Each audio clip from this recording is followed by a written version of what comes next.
Jangan sampai kita terjebak dalam jebakan-jebakan setan tuh suka gitu ya. Dia bilang, rugi lo sholat tapi masih buat dosa. Akhirnya kita jadi malas sholat. Padahal sholat itu cara kita untuk ninggalin dosa. Inna sholata tanhal fahsya'i wal munkar. Itu sifat dari sholat itu mencegah kita dari dosa. Udah Ustaz tapi gak tercegah. Lihat minimal ada rasa feeling guilty kan. Itu bukankah itu bagian dari progres spiritual dalam diri kita? Dulu kita kan gak feeling guilty berbuat dosa. Sejak kita mulai sholat, berbuat dosa mulai feeling guilty kan, walaupun gak langsung bisa meninggalkan. Itu udah progres loh.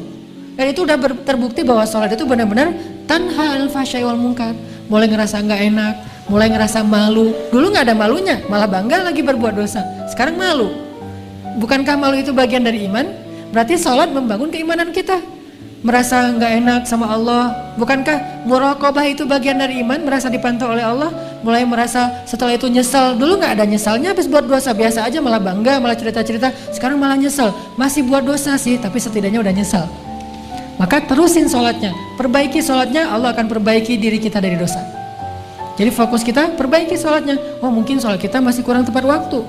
Oh mungkin sholat kita masih belum di masjid. Oh mungkin sholat kita belum di shaf pertama. Oh mungkin sholat kita belum banyak tambahin dengan gimmick sunnah-sunnahnya. Oh mungkin sholat kita belum banyak ditutup dengan istighfar setelah sholatnya, doa dan seterusnya. Perbaiki sholat kita, Allah akan perbaiki hidup kita.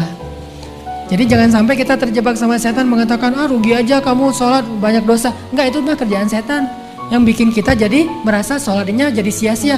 Enggak ada kebaikan yang sia-sia. Sholat itu kan kebaikan, nggak mungkin sia-sia. Tapi masih korupsi Ustadz, masih bohong, masih curang, masih apa. Nggak, itu urusan lain. Yang jelas, jangan sampai gara-gara udah terlanjur bikin dosa meninggalkan kebaikan yang sudah kita kerjakan. Itu lebih buruk lagi keadaannya. Makanya mending sholatnya perbaiki, nanti Allah akan perbaiki hidup kita. Ini persepsi yang harus kita bangun ya. Jangan sampai terkesannya, nggak usahlah menghijabi kepala daripada kita udah berhijab tapi masih suka ngomongin orang. Mending kita menghijabi hati. Nggak ada menghijabi hati, karena menghijabi hati itu sesuatu yang buruk.